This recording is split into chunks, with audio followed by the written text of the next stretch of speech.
With that, let me just run through a quick agenda and a few announcements. So tonight is, as we called it, the future of the Atlassian platform, data center and cloud migration. As you know from Atlassian's big announcement last October, and the event for the eventual end of server caused a little bit of heartache, to say the least, I guess to put it mildly. And so as someone said, just another 2020 thing. And so with that, lots of chatter, lots of questions. We're privileged here tonight to have Cameron and Partha from Atlassian speak about the changes, answer your questions, and I'm sure also to kind of get any type of feedback as follows. So tonight's format, we're going to have Cameron speak first. He's going to talk about kind of the focusing on the migration to data center. And we'll have a short Q&A, and then afterwards, Partha will speak on the migration to cloud and the strategy behind that. After Cameron finishes, as I mentioned, we'll be a short Q&A because I know he has a hard stop at 6. So I want to make sure we get the data center type of questions answered first. And then afterwards, when Partha finishes, we can open it for general Q&A. And then lastly, of course, we'll end at night with a few raffles, thanks to our sponsors here. So sponsors, so tonight, just to note, as Cameron said, we do get a lot of sponsors here, so lots of gift prizes. So, not like Oprah here, everyone's a winner, but, it's a good chance here you're going to get a prize. So I want to thank AdTech, Eco Consulting, Blended Perspective, C Prime, Adaptivist, and Valiant just here for providing the raffle gifts tonight. And as I notice, and I was going to say, it's kind of a little added incentive and bonus for attending these community events here tonight. Okay. So for Q&A, we have a Slido link here. So this allows us to capture all the questions, and you can also upload the questions. I think you can use either the QR code here, and I think Susan will put the link to the Slido as well on the Zoom chat. So please free to use that to answer the questions. So that way we can get to the most important questions first. And as I mentioned here, we do have obviously a limited time, so there's going to be lots of questions. We'll try to make the best effort here to answer as many questions as possible. All right. With that, our presenters. So Cameron is the Chief Revenue Officer, CRO at Atlassian, but previously he was the head of server and data center product teams. It's kind of here privileged to speak to us. And just a quick note, he has a nice blog posting here with the 3 R's here. You should go, guys should check it out. Okay, without further ado, I will hand it over to Cameron here. Thank you. Ed, thank you. Appreciate the time. I have all these slides. I have more slides than any of you actually want to go see. So to be perfectly honest, the Q&A is more important to me. There were some prep questions that you guys provided, and I want to just I have a few entry slides around strategy of just level setting the whole world. Then I have a whole bunch of data center roadmap slides that I can dive into, and then or address Q&A. So my view is let's just keep it, social, if that's all right. And then once I'll try and get through all that, we can hand things over to Partha accordingly. Is that a fair plate? Unless you guys just want slides from me for an hour, but that doesn't sound like any fun. No, we definitely want a lively Q&A. So, yeah. And so, yeah. All right, that will be my goal. So, as mentioned, I've been at Atlassian since 2012. Partha's been at Atlassian since what, 1986? That's a joke. Partha, there's very few people who've been here longer than me, but Partha's been here longer a lot than me. So you got 2 very old school Atlassians on this call. And I've held 5 different roles. I ran the advocates organization back in the day. I ran our growth organization I ran the server go-to-market side, and then I ran the server data center entire business up until June of this year. You might have known my predecessor, Jay Simons, who I worked with for Jay for the entire time. He was the president of Atlassian when he moved on to relaxing life, as I like to say he's doing now. I stepped in and run our marketing, customer success, and support, as well as our field operations roles today. But I have a deep server and data center background. Granted, I got all these new roadmap features, and I'll be the first to be honest, I probably can't double click 3 levels into the next IDP improvements we're making, but I can at least give you some picture of the investments. Okay. Let me try and share my screen. Host disabled participant screen sharing. Do I need to be made a host? You were made a host, but let me try again. Yeah. I had to drop off and come back because I had some issues. So maybe that's probably why. my problem. Cameron, while Dilip does that, I just have a rumor. I just want to confirm with you, is that rumor true that the server is coming back?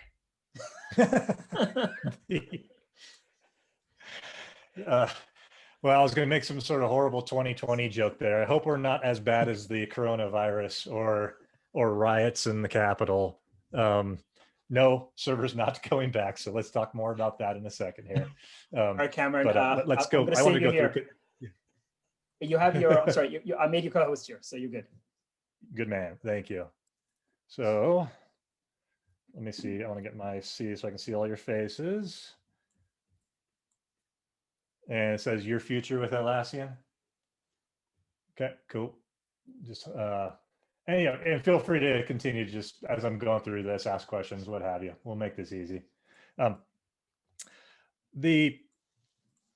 The first one of the big questions is like, how does Atlassian make decisions? Which I thought was a good one. And the answer is carefully, and somewhat in line with our strategy, or at least we hope. So I want to be clear. It's just like when we came into this fiscal year, which started in July, like when we thought about 12 months and we communicated to internal people at Atlassian, like what is our strategy? Where are we, how are we focusing our efforts and our priorities? This is what we presented to them. I'm pretty sure this is an internal only slide, but I'm sharing it with all of you because it's like very much in line with what we're doing. Number one thing, our transition to cloud, is a existential challenge that we've been facing for many years here. And we'll talk more in depth about that. But, we hadn't been shy about our cloud ambitions. We haven't been shy about our cloud future and investments. And the reality is, that we continue to believe that our long-term success, as well as that of our long-term happy customers, will continue to be through our cloud offerings. Okay, and there's lots of balance and nuances and grays in there that we can discuss all of that stuff, but that's really core belief at Atlassian, and very much in line with everything we see in the market and everything we see with like how our customer numbers progressing. That means massive investment to ensure that our cloud is ready, not just ready, but better than our on-prem products for all of our customers. That's like the number one thing. Obviously, the announcement of the server end of life and that entire program was a major impact of that, but it pales in comparison to the amount of R&D investment we're putting to make sure we close all the gaps there. The second, for those who like read all of investors, like the good thing is like Jira is still an absolutely critical part of the overall Atlassian business, but we have become much more dispersed across as our product portfolio has grown. So that's a great thing. As Atlassian, we compete in multiple markets with multiple product offerings, and that you're doing very, very well. But we don't want to lose sight of the fact of, hey, listen, like Jira is, our leadership with Jira in the market has enabled us to make these investments on all these other markets. And we need to continue to make sure that Jira, we call it cementing its leadership. We need to make sure it's just like, that Jira continues to be the best solution for agile project management, period. Right, in the market, like, and that's where we'll continue to improve the experience. A lot on the cloud side has been around less sexy things of administrative capabilities and performance and scale and APIs and such, but it's like, hey, this thing has to continue to be the best in the market, because that's what enables us to do the rest. And then when we looked about, and please go read our investor letters. I think we do a great job kind of slicing how we prioritize this world, but that core Agile and DevOps, which we sort of think is one big related area. If you're using this for software development, this used to be software development lifecycle management. Then it was DevOps, and then I think Gartner wants to rebrand it value stream management. It's like whatever you want to call the building and maintaining of software.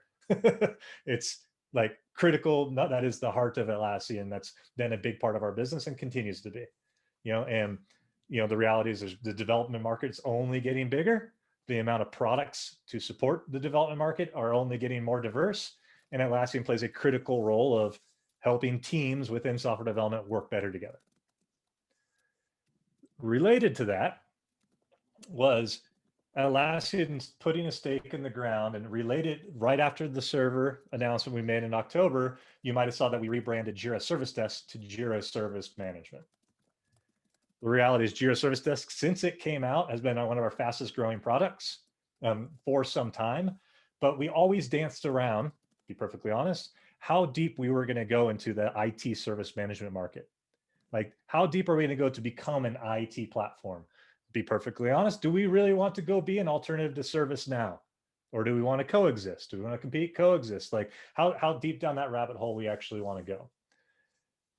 The reality is, the more we talk to customers, the more we talk about the CIOs, the more we see the trends of the service desk business, it was becoming very, very clear that that artificial line that was sitting between the software development organization shipping code and your IT organizations managing IT stuff, whether that's managing the operational of your software you're deploying, like those teams are just getting way closer together, right? And that was this natural next evolution of combining your standard IT operations processes and service processes with your software development teams. And that was, and that makes sense if it's on a single platform. So Atlassian is investing heavily in this area. We, one is putting a stake in the ground that this is a market we're going after. The second is you saw us do a bunch of acquisitions over the last 6 months, specifically in this area. We bought Mindville for asset management, CMDB.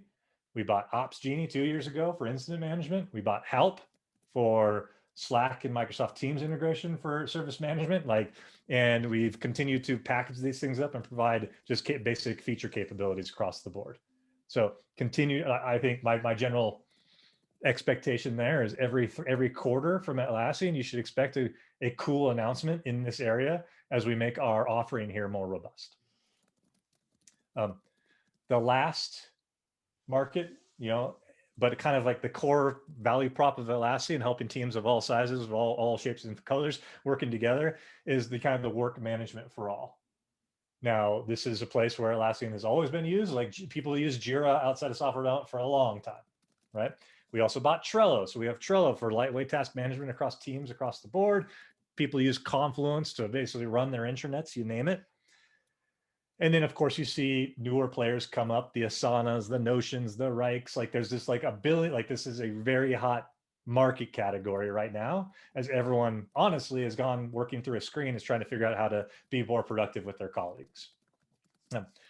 We believe this is an area that you should expect. Hopefully you're all going to our team conference in April. We got a bunch of really kind of cool new stuff coming out in this general market area. But the way that Atlassian is attacking this is, we don't think there's one product that all of a sudden is going to be every single team and every single company. We'll use this one product and all of a sudden their teams are going to be more productive. We believe teamwork is inherently complex and inherently different depending on what type of team you are. So with all those different types of team challenges, we're going to address different team challenges with different teams related products. So don't think it'll all just be it won't be one thing from Atlassian. It'll be a litany of different products and offerings that we will continue to build or acquire and bring to market, in this general area, all with our end goal in mind, which is to get to 100 million monthly active users, which effectively means that every business user out there wakes up and uses an Atlassian product to get their work done. And that's our end goal. So you should basically read this page of prioritization when we actually divvy up development resources or go-to-market resources. We've basically prioritized it in this order from top to bottom. And there's little niggles here and there about that, but that's largely how you could see it. If you went and saw how we allocated our teams, you kind of see it allocated like this. So I just wanted to be clear. This is how we make the decisions. This is what our strategy is. Of course, the heart of today's conversation is around cloud and data center. Okay. And that those are the two deployment platforms that Atlassian is investing in going forward. Okay. And the high level, how we talk about each one of these, and this shouldn't be new to any of you. Let me build these out. Our designers just love using Keynote builds. Our cloud offerings, and our cloud offerings are Atlassian's SaaS offerings. So when we say cloud, it means Atlassian SaaS. I think everyone realizes that does not mean data center deployed on Microsoft Azure. When we look to this area, what do you get with Atlassian cloud offerings? You're going to get always the latest and greatest feature set from Atlassian. we've working hard to both close any gaps that exist between server, data center, and cloud, but also, as many of you know who've tried our cloud, we have many capabilities in cloud that simply haven't and won't go back to server and data center. Our mobile experience is probably one that I like calling out a lot there, but there's just core platform capabilities that we've enabled in our SaaS cloud platform that we won't be able to replicate on premise. On top of that, all these other bullets, I don't think all of you are smart. All of you understand the core benefits of SaaS. Take the weight off of you, put it on Atlassian. And the core thing here is Atlassian, from a security perspective, we should know how to secure our products better than, we should know where all the flaws and vulnerabilities of our products better than any customer can. Our security team along those lines, God, we went from a 10-person team 3 years ago. I think we have 135 people on our security organization alone right now, enabling cloud security. Something I'm more than happy. I sign up my colleagues all the time. Our CISO, a guy named Adrian Ludwig, who worked for Google for multiple years in the security team and then scaled our security team. I'm happy to introduce him to any one of you or your CIOs when you're concerned about Atlassian security. We have built very, very robust security capabilities over the last few years on top of cloud. More importantly, on top of all that, you get all the benefits of not having to manage, upgrade, scale, all the boxes to run our software. All that is putting on Atlassian's shoulders. Now, I know many of you have built incredible careers, and knowledge and depth, and know lots of how to manage, Atlassian products better than most out there.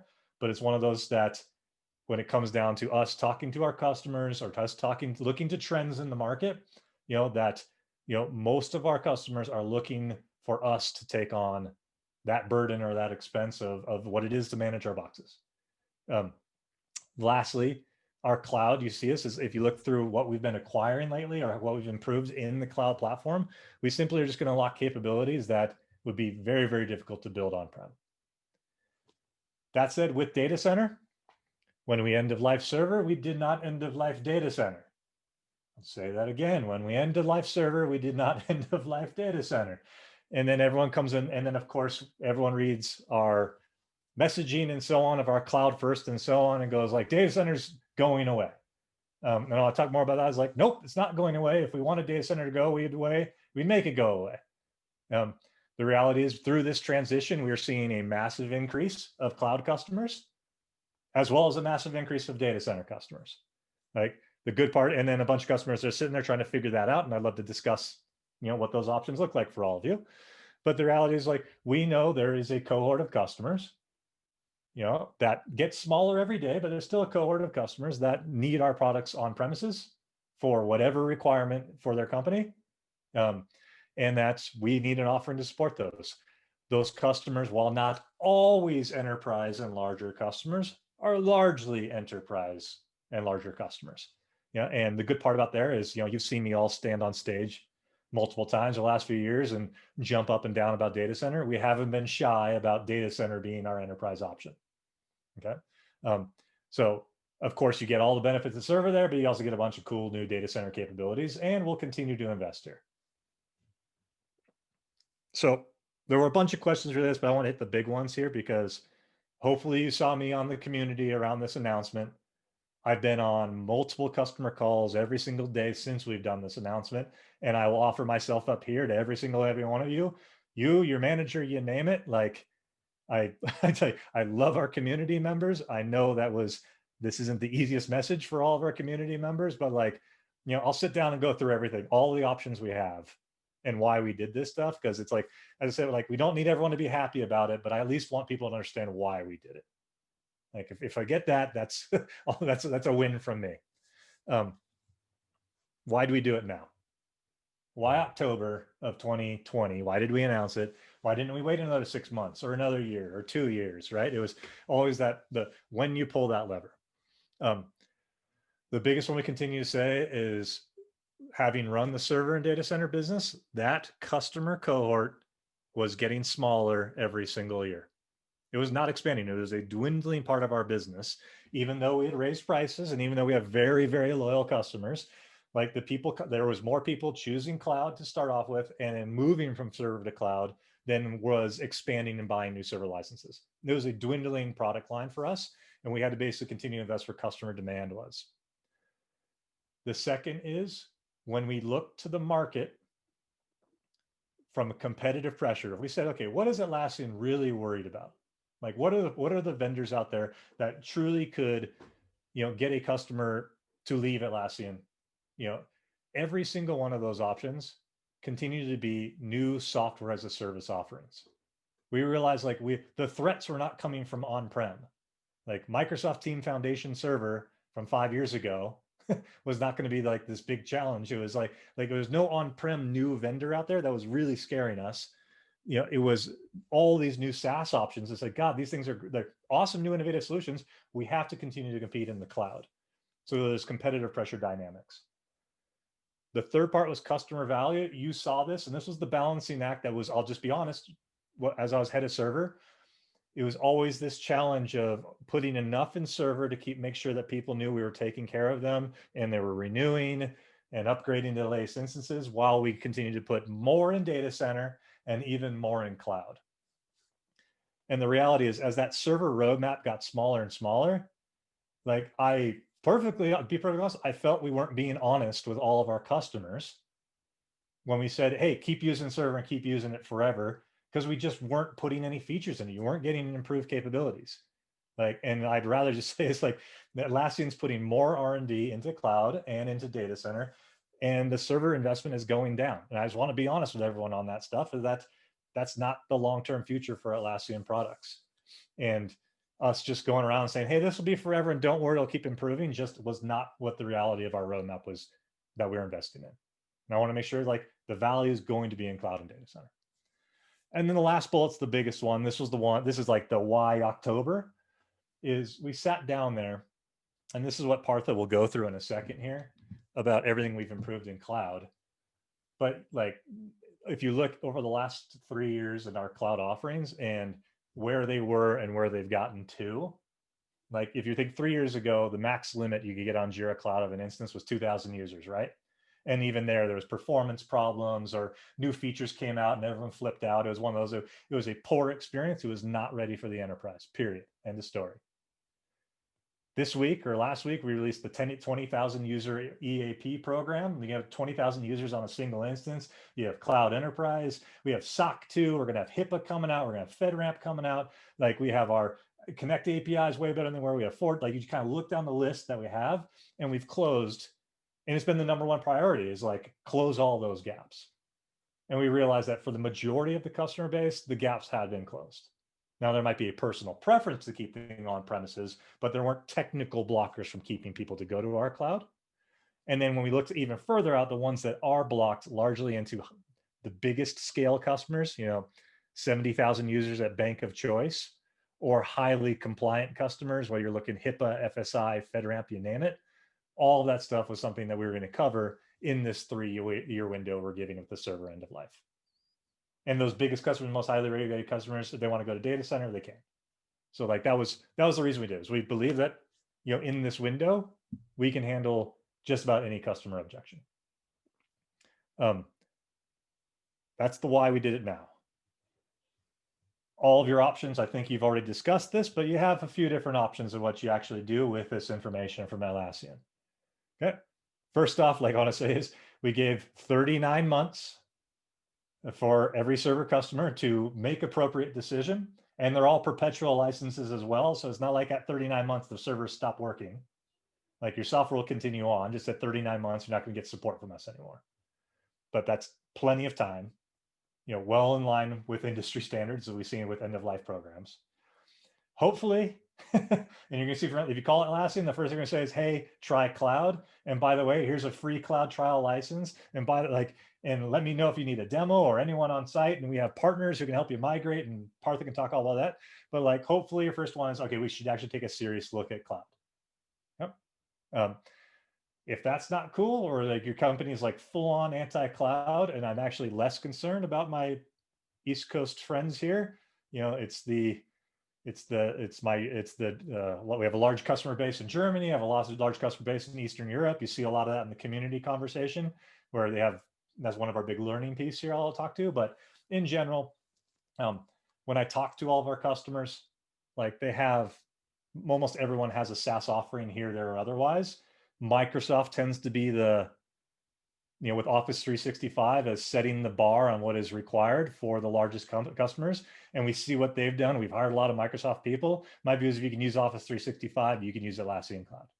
Like that's going to be the bar that we can hold to. Of course, you don't want to go to cloud. You can go to data center if you're not on data center already. I'll talk about more improvements there. Okay. If you are on the fence here, I'll tell you right now, February 2nd, data center prices do go up.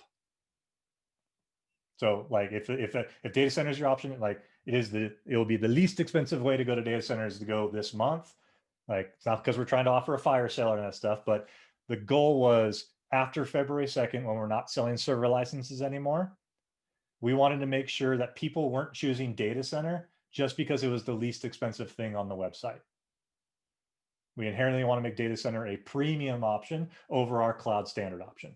It's not that big of a difference between the two, but it definitely will be, you'll be more expensive coming in the door and buying cloud from us, at least at the standard level, than buying data center. Of course, you also can just sit and wait. You got 3 years, you can renew your server licenses and be happy for the next couple of years and wait for us to close the gaps on cloud, or allow you to justify the investment going to data center, or you like figure out if new capabilities, that's perfectly fine. There's no one forcing you to do anything in the short term. So that's hopefully give plenty of time to make these decisions. And then of course, the last option, which it's the worst option from my perspective, but we're not blind to this. Maybe you'll go to a different vendor. That is something that like we hate, but it's like we're not blind. We know that whenever we're forcing change on our customers, it's going to allow all of your companies to come and sit down and say, okay, is Atlassian our future? Is this the strategy we want to be aligned with? Okay. My only offer there is if in fact you do go that way, especially as Atlassian community members, like call us direct. I would personally love to be on those conversations with you on why you're choosing an alternative. I will bring in Scott or Mike. I will drag those Australians in here. It's our CEOs, Mike and Scott, to sit there and have that conversation and hear it face to face. Like, I know there will be other options out there, but it's one of those like, just let us walk through and understand the logic and work with you on it. But hopefully it's the other way. Help us convince your management and your leadership team that Atlassian is still the right vendor for you long term. Okay, the last bullet, then I'll just open up the kimono here a little bit of like, okay, Atlassian, you sure had a whole lot of ornery people on Reddit and the Atlassian community. I'm like, well, that's the nature of 180,000 customers. It's like we have very passionate customers out there, and like I take that as an awesome thing, right? And if you're on that, hopefully you saw me personally get engaged there, like us trying to be open and honest exactly why and how we're doing all this stuff. My biggest learnings through all of this is one, just I'll tell you right now, like we still consider this a successful communication, a successful launch when we look to how overall where the customers are voting today, the feedback we've gotten. Like I've gone on very angry customers in October, and then I have follow-up calls in December, and we've progressed. So like in general, we still consider this is absolutely the right decision for our business. Apologies, I'm not coming back and bringing server back. The community license holders was a big like miss. I'll be perfectly honest. Like that was one where I was the exec sponsor pushing this program. I screwed up, and the reality is we just assumed incorrectly that like, hey, these customers, they are using our products absolutely for free.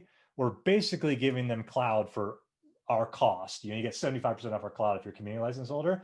Like the customer, they immediately want to go to our cloud offerings at that low cost. It's going to be cheaper than buying boxes and managing all that stuff. We'll make that transition nice and easy. No sweat. If you're a community license holder out there as well, like I said, it's like we have some very passionate community license holders. And I'm like, it's just like, and it's one of those places. The other part is also that cohort of customers we knew the least about. Like because we gave away those licenses for free, like we registered it, but we didn't have a bunch of like deep business analysis about the segments and industries in which these community license holders came from. So we were somewhat blind to that impact. We weren't blind anymore, and you saw us. We actually changed that, and we came out with data center community licenses. that was one where like, okay, we inflicted a lot of pain that I wish we had it. But hopefully we turned that around in about 5 weeks, 6 weeks after the announcement. And now if your community license holder, you can get data center for free. I don't know if this is much of a, it's probably a concern for some of you, not all of you.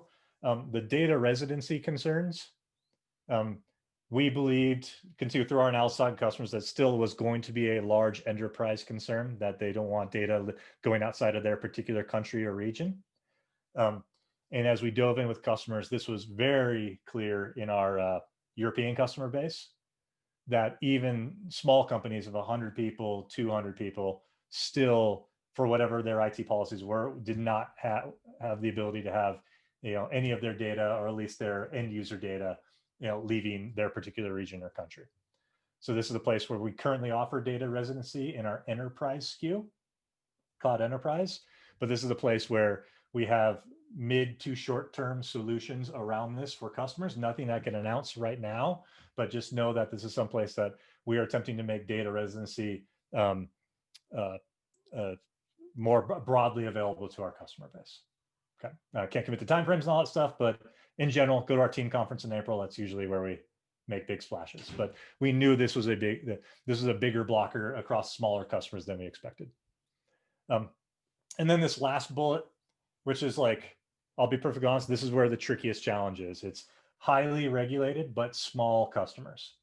So medical device companies is a perfect example of this, where it's like, okay, we're a small medical device manufacturer, or we're a supplier for whatever local government. So they're small companies, but they have all of the quote kind of big regulated industry requirements forced upon them simply due to who they're selling their products to.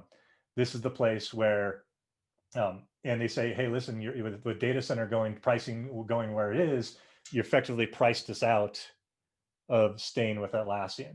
And we can't go to your cloud because here's my long list of requirements. The best answer we have for these customers right now is one, let us help you justify that. Like right now, if it's short-term, let us help you justify that data center investment.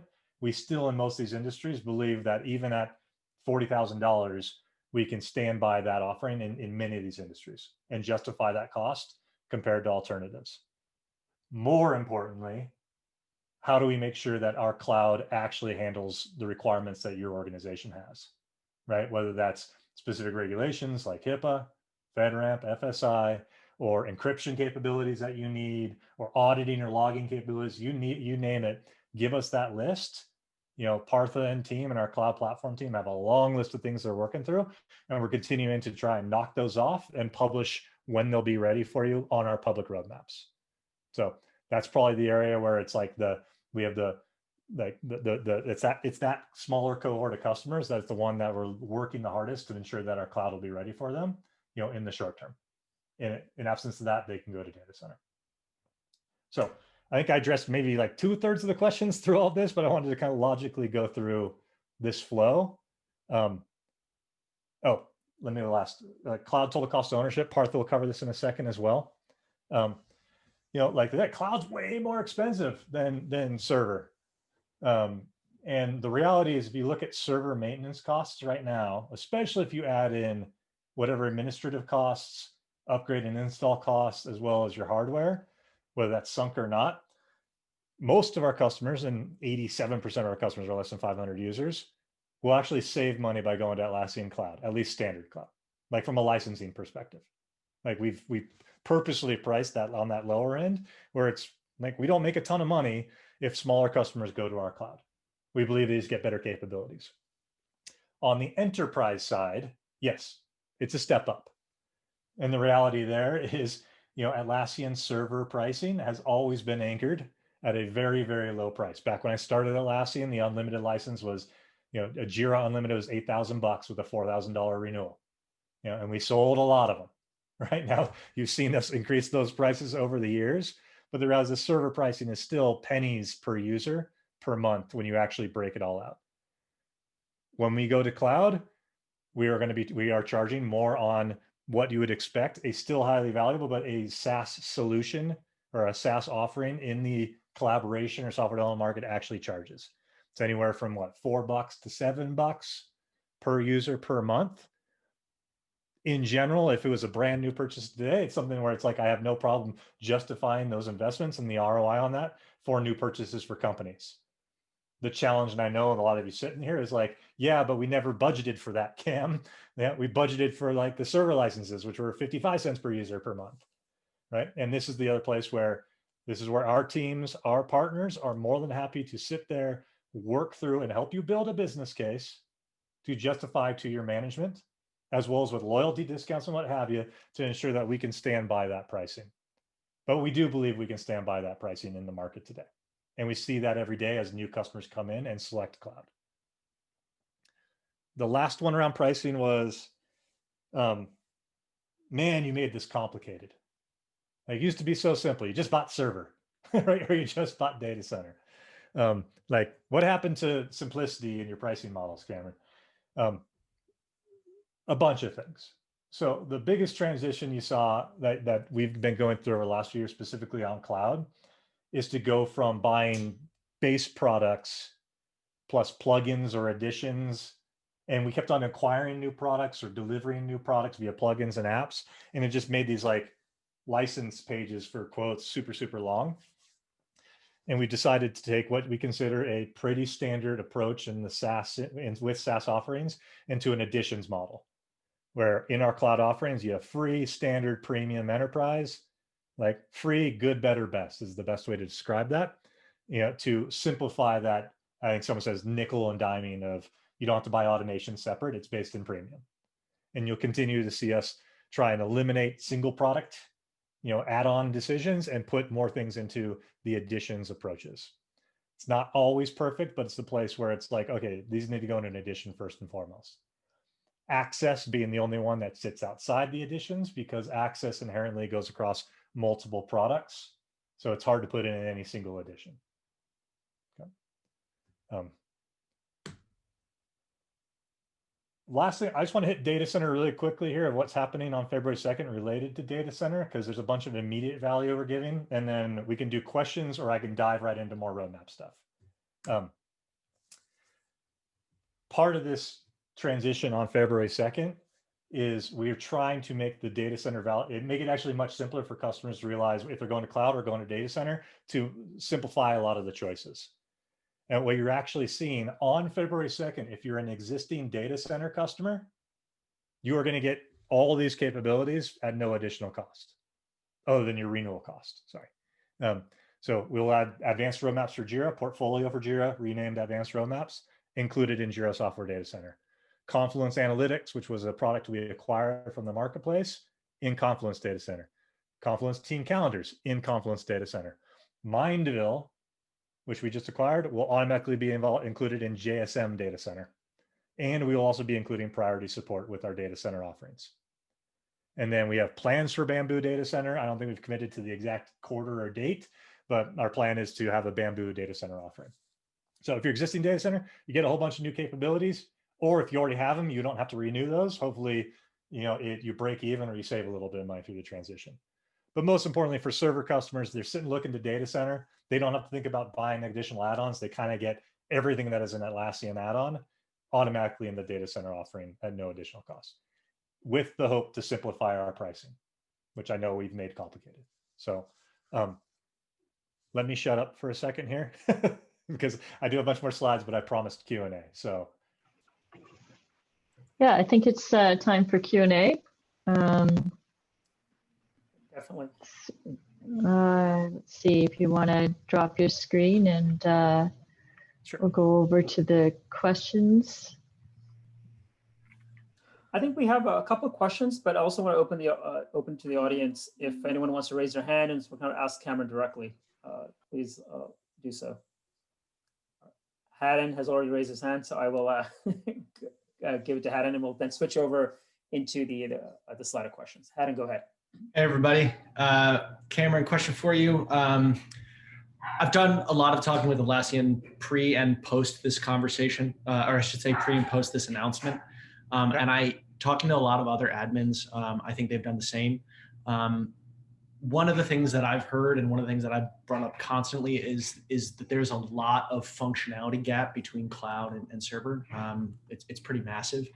And I'm curious, like, there doesn't seem to be a lot of focus on talking about addressing a lot of those things besides like the regulatory, we're not talking about like, I mean, a perfect example for me is like scripted fields, Adaptivist Script Runner.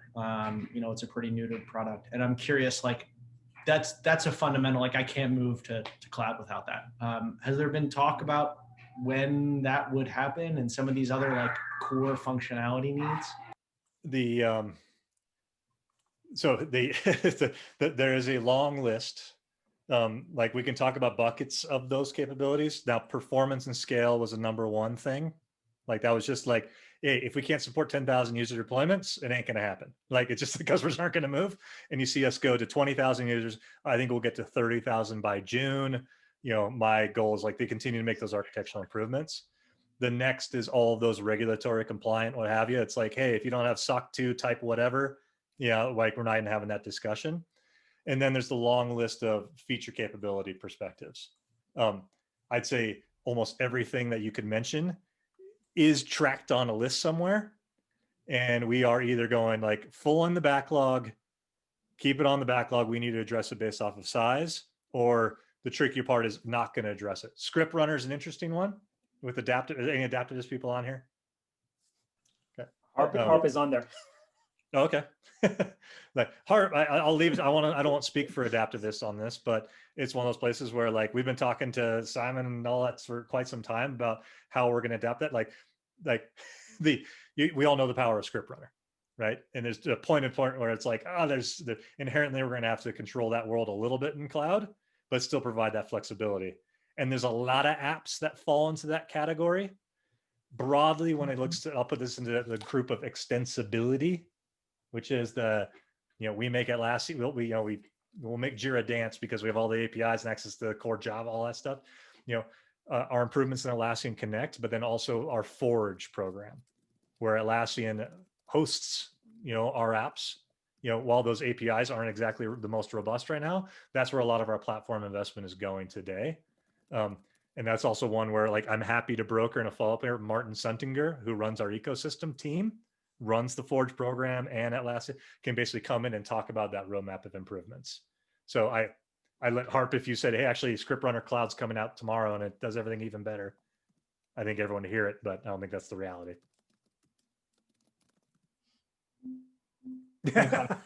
Okay, we'll put Harp on the spot. I can just add to that.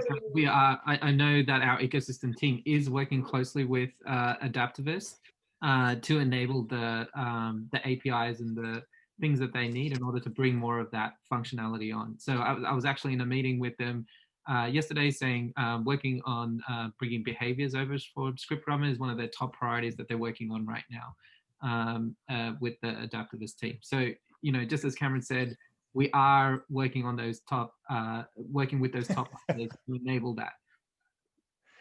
Thanks, John. I hate to be this guy because we've all been on the other side of this as software engineers and developers and Scrum Masters, but like, do you have any sense on timing? Are we talking like 5 years? Are we talking 10 years? No. They're actively working with them right now, so it's not that long.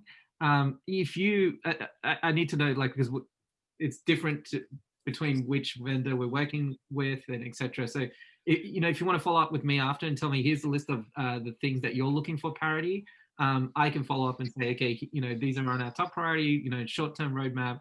These are just knowing that it's coming. Like to give you an idea, like I've been talking to people at Atlassian about cloud for almost 10 years now, and it's still not there. So that's kind of why I'm asking. I can share some information. So Cameron and Parth are correct. Like there's constant communication around this.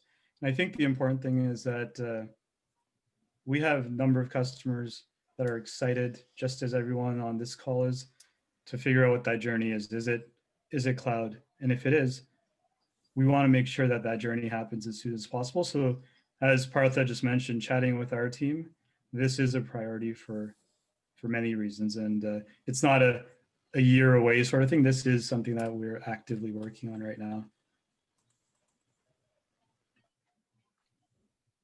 Okay, great. I think I had an, yeah, we can get you in connect with Partha afterwards as well. You folks can follow up. Right. Do we have another question here from the audience? So I'll just go to Slido. Yeah. I just had a similar question on the same thing, right? One of the things that we were evaluating internally was Miro, which is a collaboration tool. And that's something that is supported on server, but not supported on the data center edition. Is there any focus on that one also? How's the Miro integration to data center? Oh, so they haven't done the data center app certification yet? Okay. Yeah. I'll follow up with that. So I know Andre over there pretty well, their CEO. They've been that company, like not many people were very happy about COVID. Miro was very happy about COVID. That company's taken off lately. So I'll follow up on that one and with our community members get back. But that shouldn't, if they're not in progress, I'll prompt them to. But we talk with them pretty regularly. Okay, good. All right, great. Thanks, Ranish. Cameron. Anyone else have any questions? So I'll just run over to the Slido.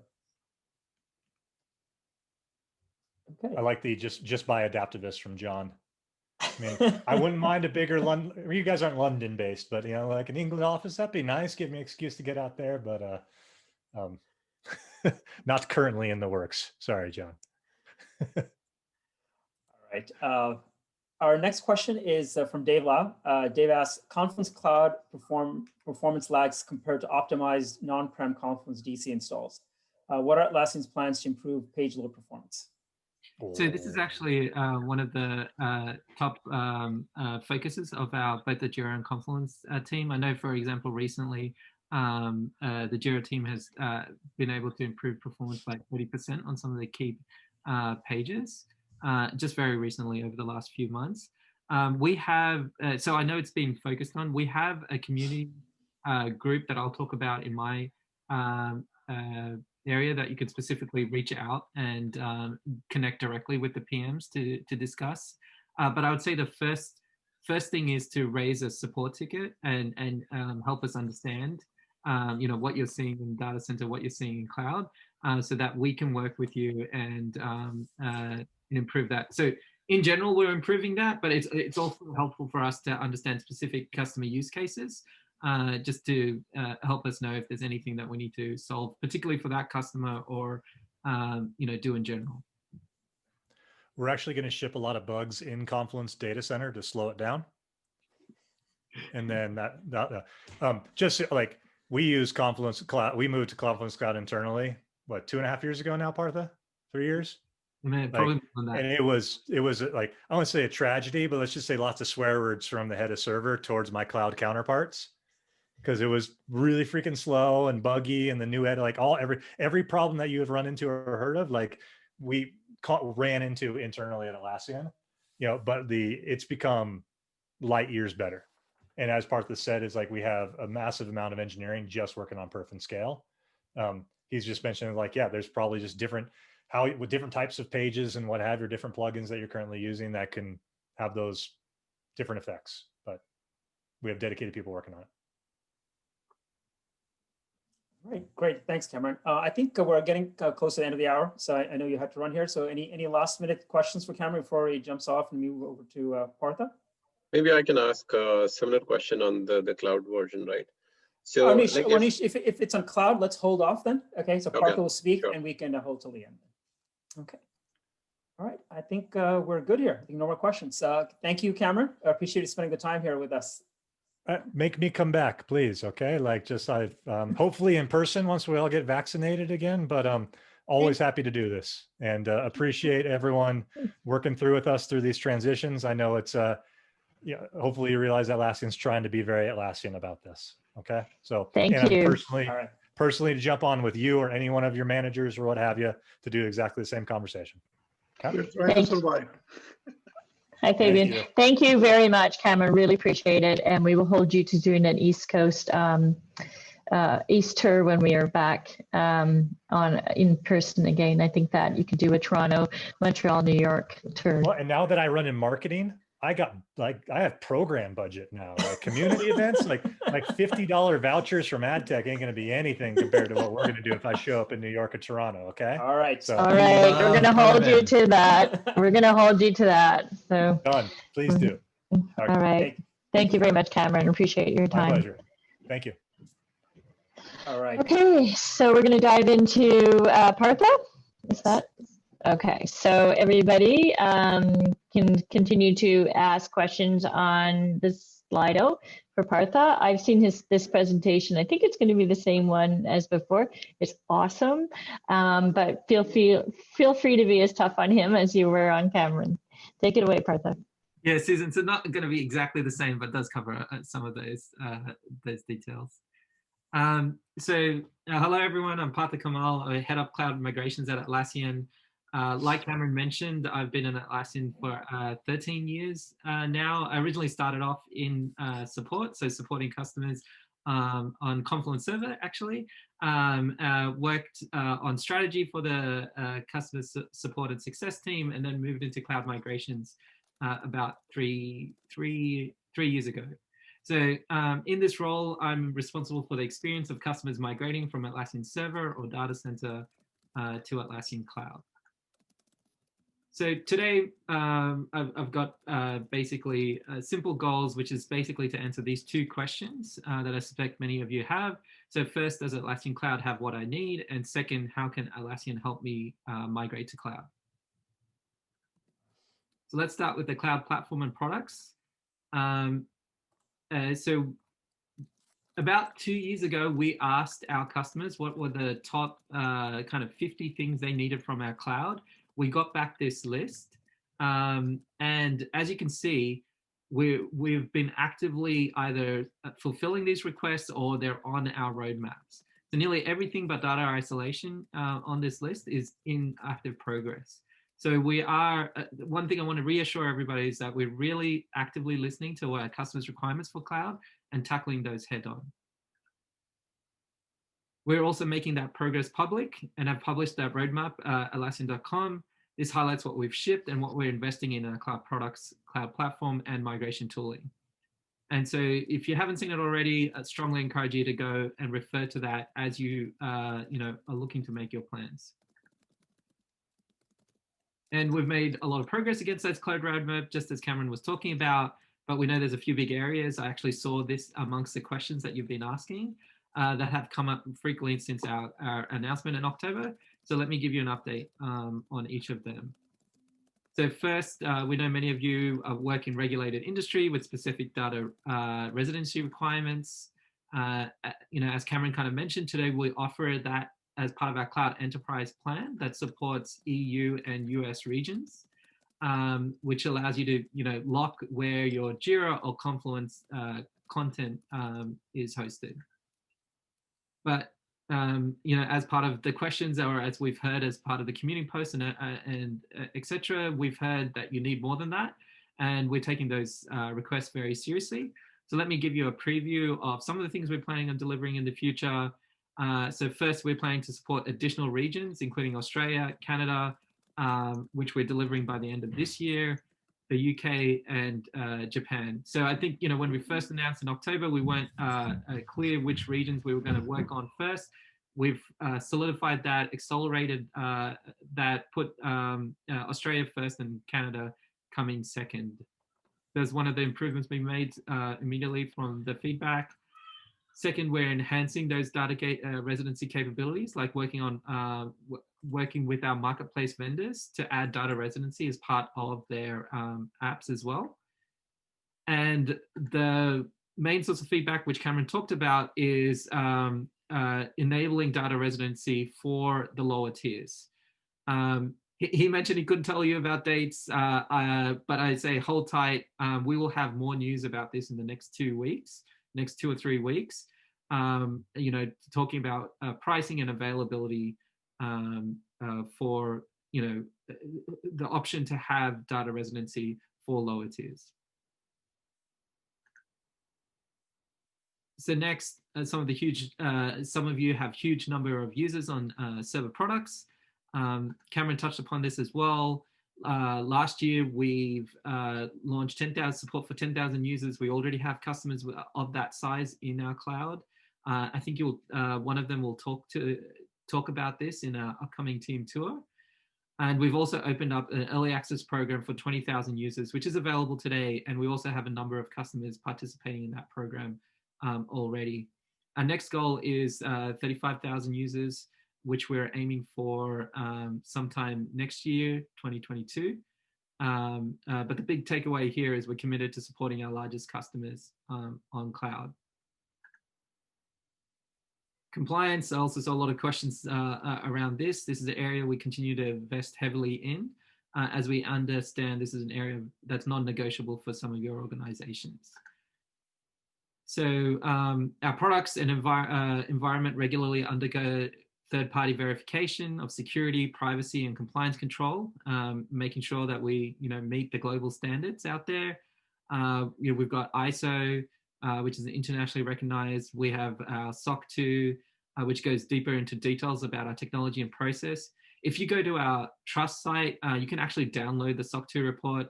It's a thrilling 50-page read, but you can always, we do find that you get that over to the compliance or security team, and it does answer most of the questions that they have. And so we've gotten really good feedback on that. And our ability to meet many of our customers' requirements. But for those of you working in highly regulated industries of specialized requirements, we're working on your requirements too. So over the next 3 years, we're working on compliance requirements for finance, government, and healthcare. Many of you told us how important Hipaa is. I saw a number of questions about that. We originally had in our roadmap that would come out in 2023. But we've accelerated that delivery and plan to ascertain Hipaa compliance in early 2022, which will allow us to start signing BAAs. We'll follow with Jira and Confluence Cloud compliance with US, EU, and Australian financial standards later in 2022. A big one in Australia is APRA. That's one of the ones we're looking at as well. For government in 2022, we plan to have NIST 800-53. By 2022. This is a common control framework used as a basis for a lot of regulations that deal with highly sensitive data. So it's a good building block for us to build on top of to deliver FedRAMP tailored later in 2022 and FedRAMP moderate in 2023. While these are the biggest requests we've heard from our customers, we know you might have compliance requirements that isn't listed here. And we certainly want to hear about those. Particularly, I want to hear about those, and I'll talk a little bit about later and how you can, best connect on those requirements. So let's talk about apps and extensibility. This continues to be a huge area of focus for us. So we have teams dedicated, just as I was mentioning before, working hand to hand with a lot of our vendors, ensuring that we understand what they need in order to be able to build on cloud, and we can unblock them to be able to build on cloud. As also working with our huge developer community. So 2 common questions you have is, are my server or data center apps available in cloud? And does cloud allow me to make the customizations that I need? So in terms of app availability, the cloud apps are being rapidly added to our marketplace. So in 2020, we had over 450 new cloud apps added to the marketplace. So that's more than one a day. It does mean you have to come back often and frequently to kind of know where the latest status is. But there is a very rapid growth in the number of cloud apps available in our marketplace. But specifically talking about our top server apps, so out of our top 100 server apps, 77 are now available in the cloud, either as apps or in some cases directly as part of the cloud product functionality we provide. And as I was mentioning, there's an ongoing effort where we're working closely with our top vendors, shipping dozens of new Jira and Confluence APIs and extension points so that they're able to bring their remaining apps to cloud or close any feature gaps that they may have. So that is definitely something we're focused on. And we're also rolling out Atlassian Forge, which is currently in beta. Forge will allow developers to customize Atlassian products and we'll be running those apps on a secure, scalable cloud infrastructure on our side, and run, host, and scale those customizations for vendors or for developers, or in your organizations who might want to customize. As Cameron mentioned, we're in the early stages there, but it is rapidly evolving. There's a few customers that I know we've been working closely with, where we've been able to rebuild their customizations on top of Forge and unblock them to move to cloud. So I definitely encourage, if customizations is important to your organization, to join, sign up to the Atlassian Forge video. Also, as part of our migrations, we made it easy to assess your apps with our Jira and Confluence migration assistants.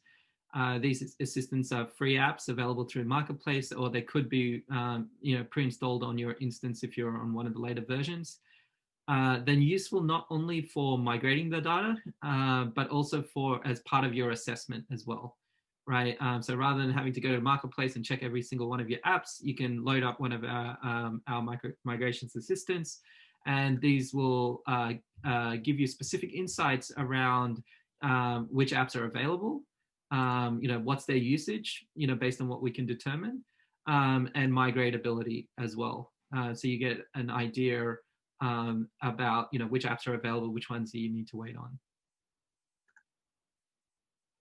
And on the topic of migratability, my team is working closely with our marketplace vendors to build automated migration paths within the cloud migration assistance, meaning that you'll be able to migrate all your data types. So that's the users, product data, and app data in one tool. We've just launched a customer early access program for this feature. So if you'd like to try out this capability while it's in beta and give feedback on it, you can find the information on the program in the cloud migration interest group on community. I know my team would be, deeply appreciate any feedback that you can give on that. We're very excited about launching this, and we want to get early feedback as quickly as possible. We've also launched an early access program for Atlassian Data Lakes for Jira software, a feature that will improve data access for customers who have more advanced reporting needs. So that's something else I've heard a lot about as part of helping customers migrate, is how do I get access to the data? I had direct access in the database and server, how do I do that in cloud? There are a number of ways, but this is one of the ways we're trying to make it easier. So if these features interest you, definitely encourage you to join up to these early access programs. So as mentioned before, and based on a lot of the feedback that you've been giving as part of those questions, for anything that isn't already covered by our public roadmap, we definitely want to hear about it. And so we've launched these 4 feedback groups. Later, I'll pass this to Susan or Joanne to hand out to everyone, but we'll provide the deck, and it'll also include the links to these different groups. And so we've launched groups on extensibility, security and compliance, reliability and performance, and change management. So if this is one of the areas that you're interested in, please sign up. In these groups, you'll be directly connected with the Atlassian Cloud program managers, product managers, who are working on these requirements for these focus areas. And so our product managers are keen to understand, what's your use case, what are your needs, share progress to date, and solicit feedback on future plans. For example, for medical devices, a lot of the feedback is actually on change management. And so that's a good group to kind of join and give that feedback. We've just released release tracks that allow you to bundle changes for every 2 weeks. We're working on further improvements as well on that, but it's a good place to kind of get that, provide that feedback, and also get an insights into future plans and help shape, kind of the future of cloud in these areas. So, definitely want to encourage everybody to do that. It's the only way, we can learn and address those needs, is by hearing it, connecting you directly with our product managers, so that we can build those plans. So I'll pause there. The next part of it is how, the things that we're doing to help migrate to the cloud. Do you want me to finish that, or do you want to pause and maybe ask some questions here? I'm open either way. Partha, how much longer is that? It's this leave here. It'll probably be about 10 minutes at most. Then I think, yeah, let's continue. Then I think as soon as we pretty short, we can answer the questions afterwards. We're good. It sounds good. All right, so what have I been doing over the last 3 years? This has been my world. How do I make it easier for our customers to migrate? So we think about cloud migrations in kind of 6 phases: assess, plan, prep, test, migrate, and launch. We found this the best practice process our customers should follow to ensure kind of a smooth migration. Sometimes I see customers jump right into test and trying to get to migrate as quickly as possible. Those don't go as smoothly. Definitely would encourage all customers to kind of follow these steps. And we've put a lot of guides on this as well.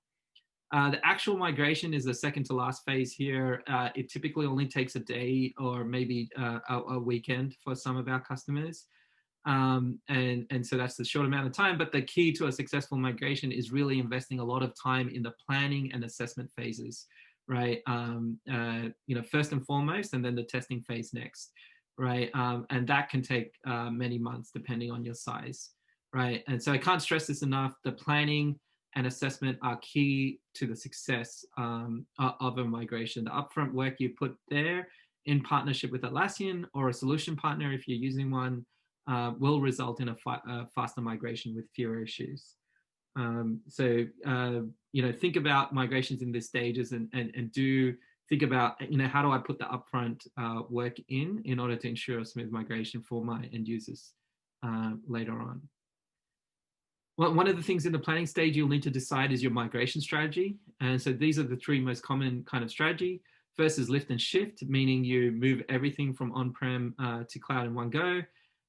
This typically decreases the amount of time you might need to plan, but will end up moving unneeded, data, apps, users to the cloud, which could mean increasing your costs. So what's more common and what we definitely recommend is an optimize and shift approach. So think about this similar to like moving house, right? Like you wouldn't want to bring everything from the old house. There's a bunch of stuff that you've accumulated over the years that you should get rid of. So similarly, this is an opportunity to clean up your on-prem instance before migrating, move only the most important project spaces and apps over to the cloud. I had one customer story where the customer had over 80 apps in server. We asked them which ones they were using. They had no idea. After a cleanup, they brought it to well below 10 kind of apps. So, that's some of the clutter that can happen for old instances. It does take more time to optimize, obviously, but and it does require that additional upfront work. But we've heard time and time again what a valuable exercise this has been for customers. Another customer of ours talked about how it helped them realize the different ways that teams were actually using the product, and so it helped them learn deeper about their company's usage of the products. Finally, the kind of the last approach is through a phased approach. If certain teams can't move to the cloud for a while, or you need to consolidate multiple instances that you might be running into one instance, then we would recommend the phased approach. It allows you to phase user onboarding, but it also requires more careful planning and obviously will take longer. A lot of people actually gravitate to this approach, but again, the most common one is the optimize and shift approach. So we generally do talk many of our customers to using the middle one, unless they're consolidating multiple instances.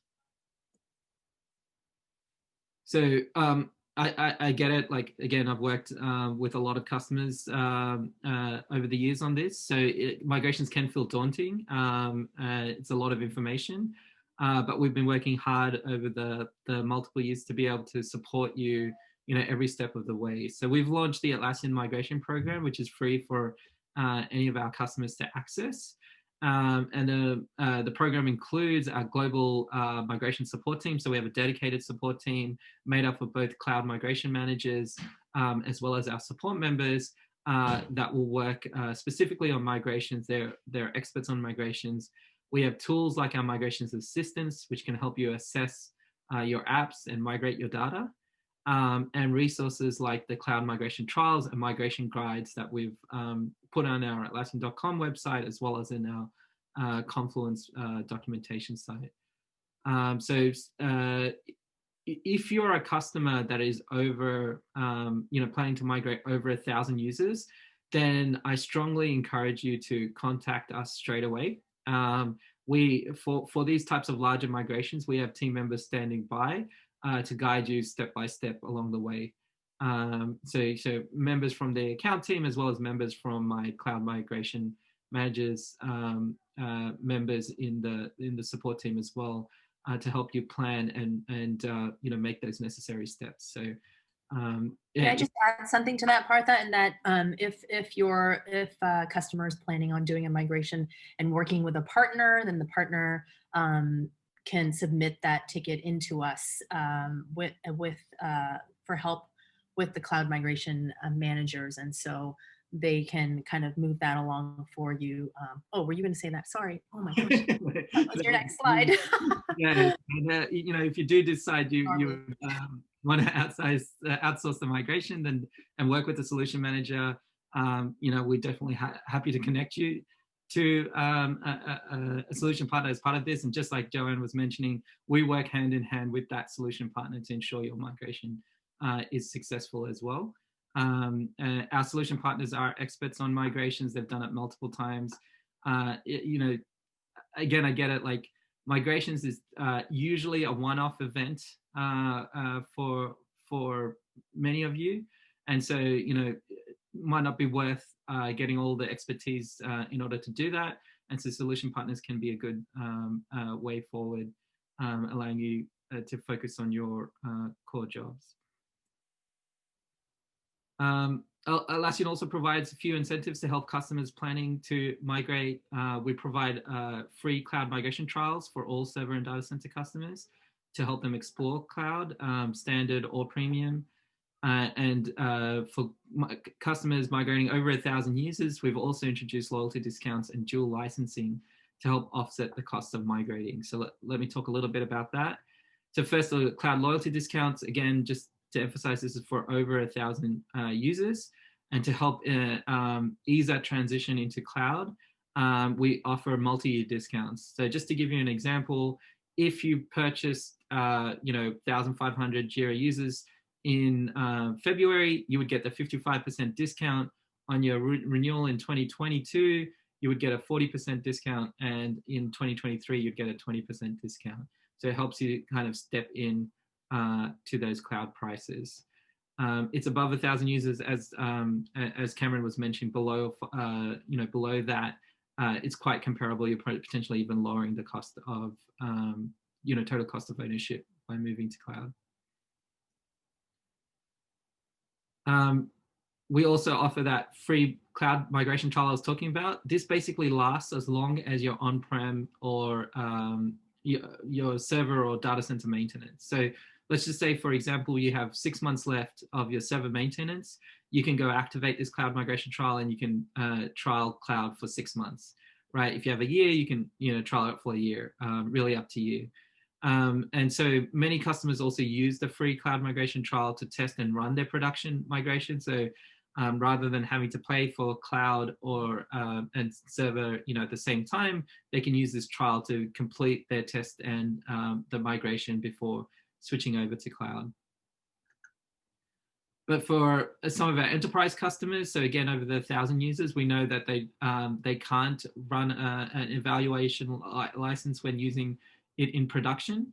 And so we offer dual licenses. So basically, if you're going to take several months to migrate your data because you're using a phased approach, then we offer your server data center renewal for free once you've paid that cloud license. So that gives you 1 year to complete your migration without having to double pay for both of those.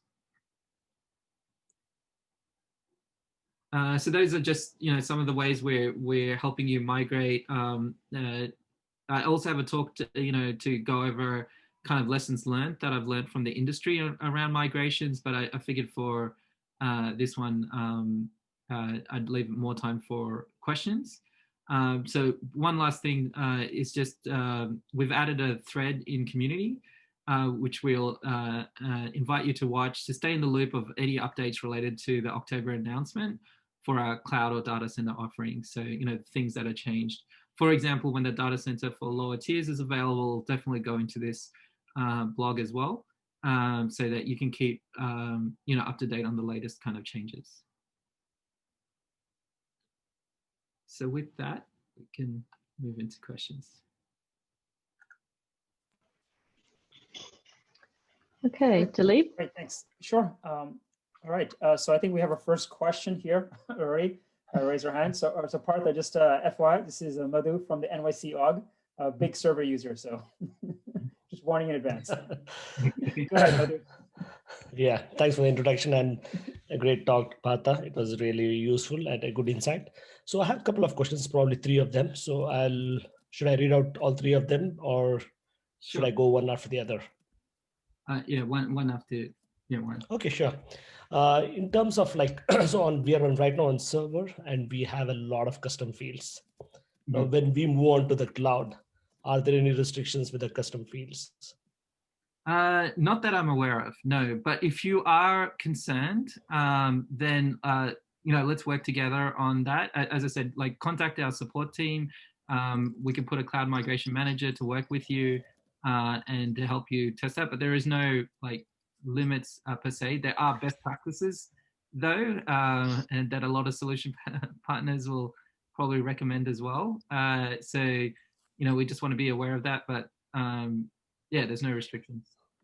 Yeah, I mean, the only reason is because we already have over 1,500 custom fields, and as a recommendation, it is generally less than that. But yes, now if I wait to move from the server to cloud, I cannot downgrade. So that's at least I need to go minimum with what I have. So that's where the challenge is as an initial one. So, okay, cool.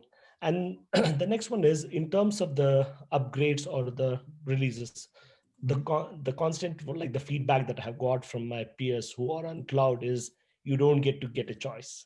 An upgrade just gets to you, you just have to accept it. Is there a way that you can pick and choose the upgrade versions? So not at the moment. We just released release tracks, which allows you to either be on the latest release or to batch releases up to 2 weeks. So you can get a chance to view those changes before they come on. However, that's the first version of the journey we're working on change management. We actually call the initiative Trusted Change as part of our organization. So that group I was talking about would definitely be a good group to join. You'll get connected to Matt C, who's the product manager on that. And he can help share, some of those plans on, those future plans that we're working on as part of Trusted Change. Gotcha. Okay. I mean, right now, the biggest complaint, especially so I come from a finance field, and there are a few times people are not used to the changes, like you move the stuff around, people don't accept it. So until we do it in a phased fashion, that's where the challenge is. But again, I'm sure I'll have to eventually at one point have to subscribe. Either I have to take either the latest or 2 weeks, but at some point I have to make the dive and I have to start swimming. That's the thing that what I'm hearing. Yeah, I mean, so what I'm saying is we'll continue to improve. So we'll 2 weeks we currently have now. There will be further options that we are looking to investigate into to potentially bring out further, potentially being able to choose certain ones for a limited period of time, right? So I would say connect with the product manager to kind of understand those plans. One advantage though is those changes, because they're smaller and more frequent, it does help in some ways for people to join. But I do know there were some past releases which we got a lot of negative feedback based on the changes. We have learned from that, and we have been working to improve in that area. Again, help fed into this Trusted Change initiative. We're in we just released our first version, and so I'm expecting that to improve quite rapidly, over the next year or two. Okay, that's great to hear. And I have one more final. In terms of migrating the projects, do we have the option to pick and choose selectively what project and how we want to migrate? Yes, so we've released the Jira Cloud Migration Assistant, which allows you to selectively choose which projects. We still haven't done the Jira Service Desk version of that, or Jira Service Management version of that. That's coming out in June. So if you have service management, then you'd still probably go through the traditional method of migrating the whole site. But if you just have Jira, you can use our migration assistant. Alrighty, cool. Thanks a lot. Again, appreciate your time and all the answers. Yeah, over to you, Dilip. Great. Okay. So you know what? I see Haddon has his hand up, and I think one of the other questions got answered. So I will hand it over to Haddon first. All right. I have a couple questions also. I will try to be very quick. A follow-up on Madhu's question. I understand if you can't say anything, but will there be like long-term releases on cloud? I understand that, you know, getting incremental updates is great for a lot of reasons, but I think there are also a lot of reasons why we just can't handle them. Yeah, so again, I would say join that group and talk to Matt. See, I'm not close enough, but I know it's been talked about. I know it's been talked about, or potentially at least, you know, looking and learning from things like Salesforce, where they do a couple of releases. 4 releases a year, I think. Yeah. So yeah, like I can't commit to timelines or where we are thinking about that, but that has definitely been feedback we've. Okay. Next question is around automation for cloud. I know that there are execution limits, which is a major blocker for us. We have lots of rules and they execute all the time. I think the enterprise gives you like higher limits, but is there any talk at all about maybe not having limits for automation rules or giving people the opportunity to get around that another way? So we have standard premium. Are you talking about the premium version as the one not having limits? I'll be honest, I have had a lot of trouble tracking down definitive information on the execution limits and the pricing in general. So I'm not really sure. I just believe one of the standard version, I think, is 1,000 executions per user per month, maybe, or something like that. And then premium or premier has higher limits. Yeah. But like for instance, we have a robot user who executes a lot of rules, and he executes like 10,000 rules a month or something. Okay. Let me follow up on that. I'm not familiar with the rules on that. Okay. What I do know though is like we're trying to kind of answer your question. We are really looking at our additions and looking at how we want to think about additions, which could change some of the limits, like remove some of the limits. But that's in the early stages thinking. I wouldn't, you know, put it on that. My second to last question, again, these will be very quick. Yes or no is fine. You said that there's 77 out of top 100 apps in the marketplace have already been ported to cloud. Are those 77 feature equivalent, or do they have just like same name? They're in various stages. Okay. Some are feature equivalent, some are like ones we're working with on that. But our goal for our internal team working with the vendors is not just availability, but also feature parity, which is one of the reasons why we're working very closely with adapters, for example, because we know the job's not done. Okay. My last question is, and I've heard this from a lot of different admins and users, it's not just me, but it is me being pedantic. I cannot stand the cloud UI. Is there a plugin or an add-on that I could use for cloud that would let me use this regular server admin or the regular server UI? I don't know about that. I know there's things like Refined Wiki for Confluence where you can change the view. I guess you're talking about Jira. Yeah, I mean, like, I'll be honest with you. I put it in front of my manager and he said right off the bat, I can't deal with this. So like, that would be awesome if there was a way to just like not use the new UI. Okay, let me see if I can connect you with the right PM. Awesome. Thank you very much. I really appreciate all the questions. Cameron says he wants to make everyone happy. We can put it on him. Great. Thanks, Haddon. So just before we go on to the next set of questions here, Joanne, did you want to introduce yourself and just kind of put the post? I know Partha spoke about connecting with folks from Atlassian in terms of if you have any questions or anything else follow through. It would be great, I guess, to have an email address or a contact person. Would that be you, Joanne? Yeah, sure, absolutely. I'm actually the Canadian regional lead for Atlassian, both from a partner perspective and from a customer perspective. So feel free to reach out, especially Canadian customers, and of course the Canadian partners all know me already. So yeah, I'm happy to share my contact details. I can put them in the chat. But I just want to make sure that you all know I am responsible for Canada. So any US questions, over to the US team. So I'm sure you all know who your partners and contacts at Atlassian are for the US. So. Okay, great. All right, thanks, Joanne. Okay. And I can, sorry, this is Elizabeth. I can pipe in too. I'm a product marketer on our cloud migrations team. So I'll also drop my contact info in the chat, but happy as well to be a resource or capture any additional feedback or questions. Okay, great. All right, thanks, Elizabeth. All right, so we got the US and Canada here all set then. Yeah, if you folks can just put your the names and email addresses on chat, that'd be great. I think folks can get that as well. Okay, let's move on to the next questions. I saw some hands from Daryl and Dave, but did you put your hand down? Did you get the question? I was applauding Haddon's point. Okay, great. Sure. Oh, Arnish, let's hand it over to you for a question. Yeah, I have like a series of questions, and I mean, Partha, maybe you can actually advise those questions. And my questions are fairly fundamental. All right, just to limit two here, Anish. We have a lot more questions here. All right, it's gonna be hard. Then I'll make sure. Blame them. Okay. Then I'll make sure all my questions are bundled into one, like one mega question. Okay, so let me go in like order of priority. So suppose you're an organization and you have a lot of data, a lot of attachment, a lot of metadata around that.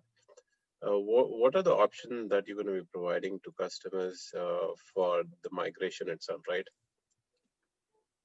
You know, thought on that?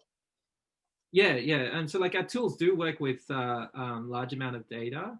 I would generally say though, you would open that support request, work with our cloud migration manager on it, like put that up front, like, hey, I'm worried about the amount of data that we have. Let's work on a plan and we can work on that.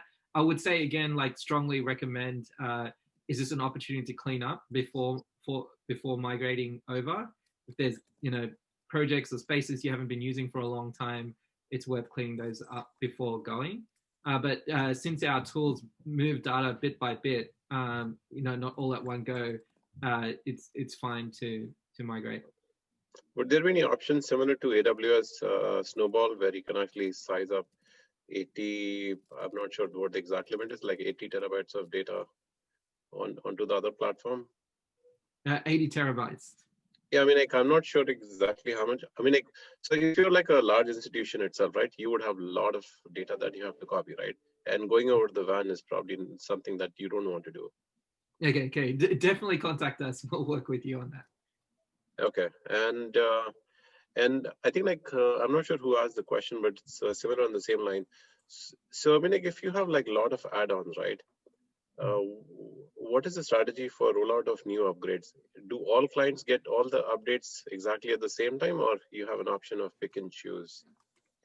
So no option of pick and choose, but we do have the ability to bundle changes in 2-week blocks, which is part of our release tracks feature. I think it's called release tracks, which is part of our premium thing. For everybody that's not in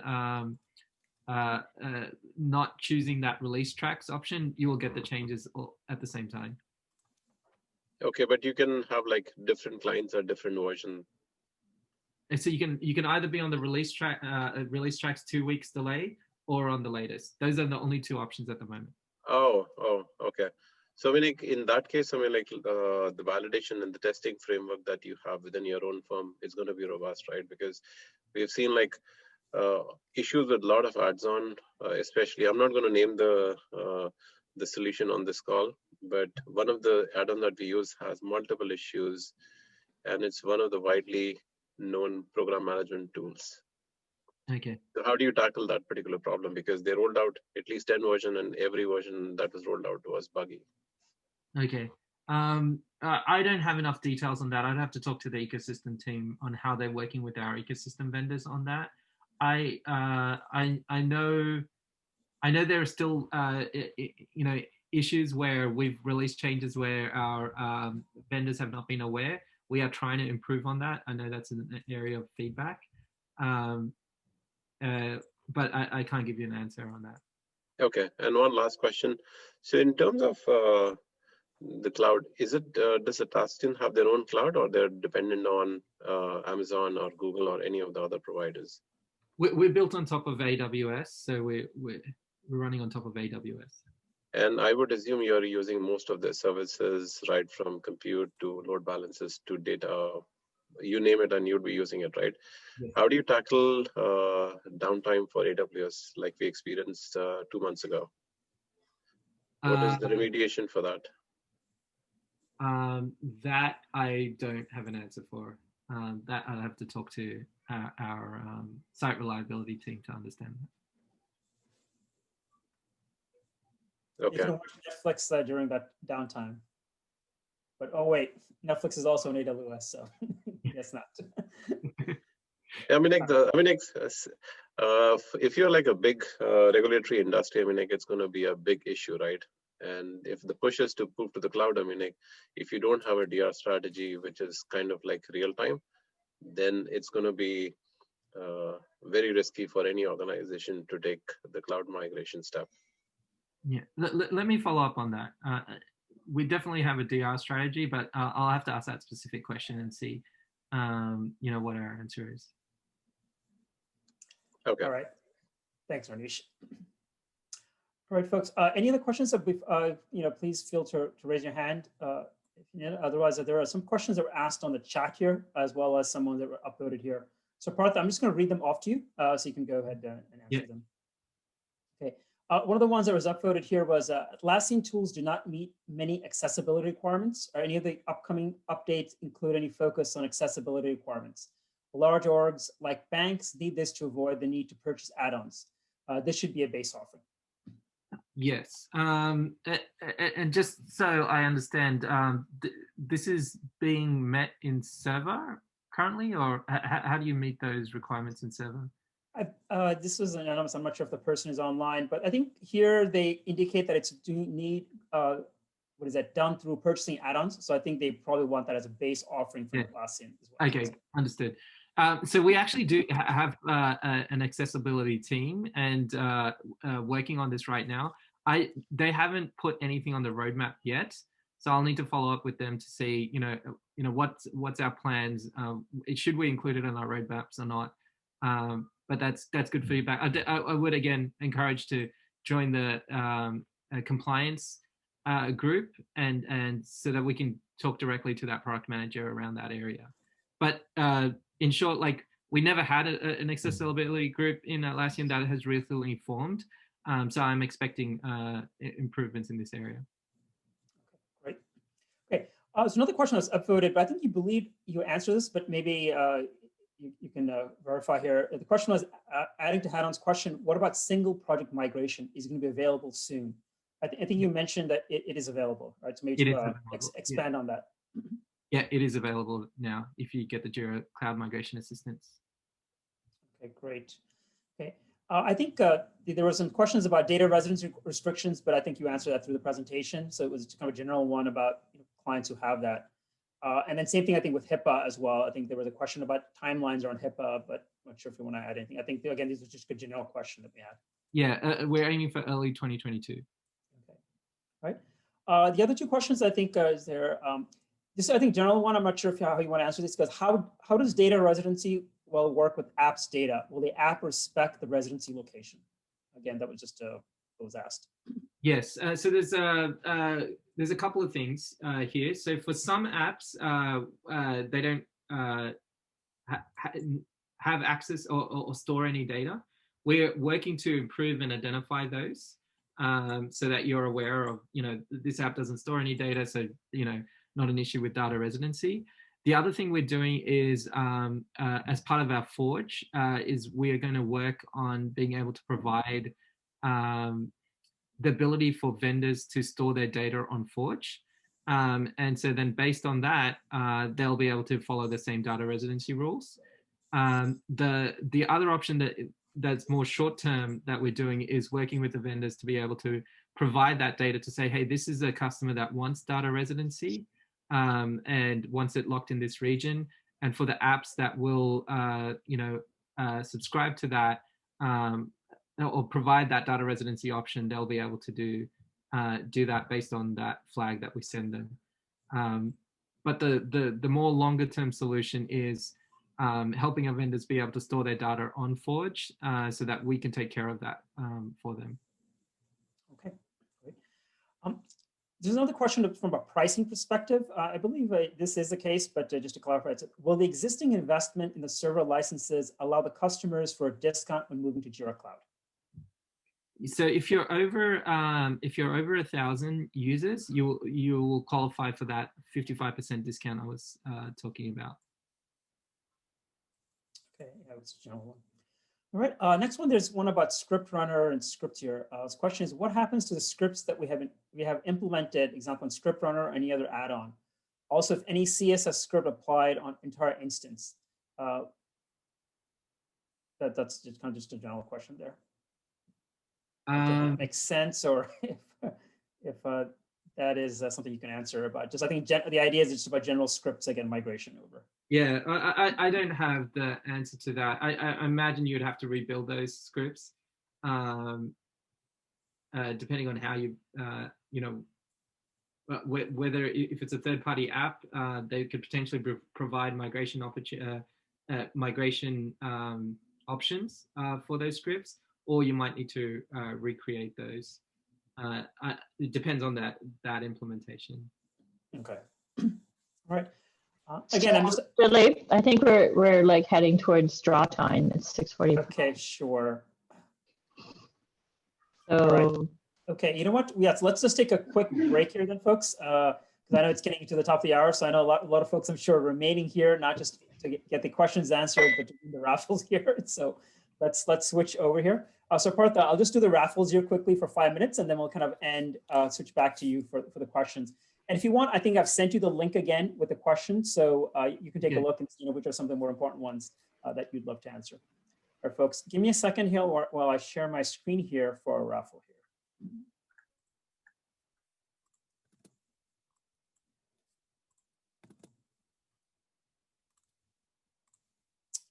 Okay.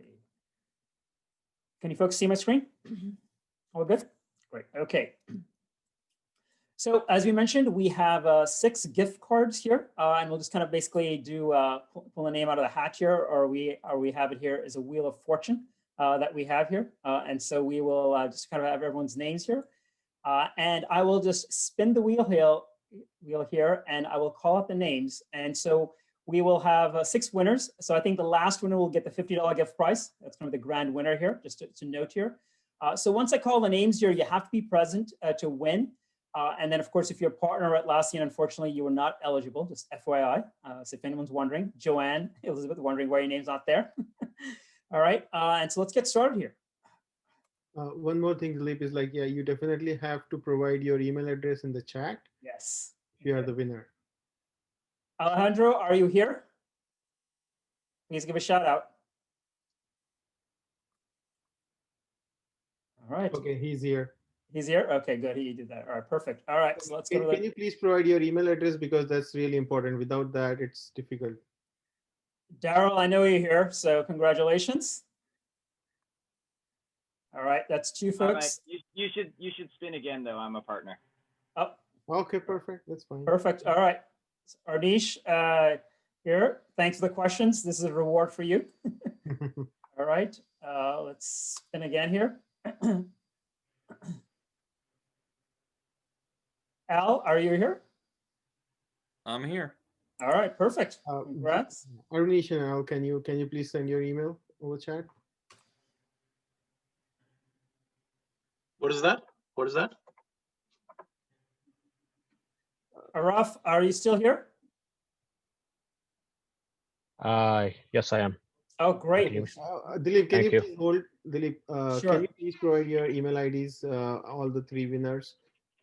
I think Araf and Arnish, we have their IDs here, but you can put it in. Thank you. Put it in. Thank you. Yeah. Araf, you didn't give any questions here. I'm not sure if I should give you the prize here. You had a lot of questions. I put a couple on the Slido just for you. All right. So. Perfect. No worries. So I think we have 2 more winners here. So Tamara, are you here?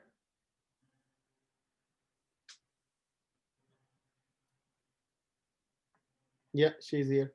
Tamara, okay, perfect. Thank you. All right, and then one more. So this will be the grand prize winner. So gift cap, Ron Breyer, congratulations. Thank you. All right, perfect. All right, so just put your information here for all the winners. Congratulations. And again, thanks to all our sponsors here who have provided all the gift cards here.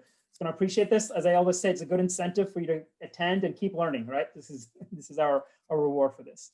All right, with that, I will stop sharing and we can get back to the question Q&A here.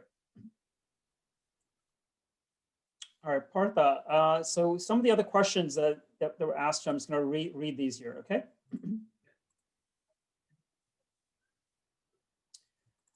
So this one is a good one about cost again.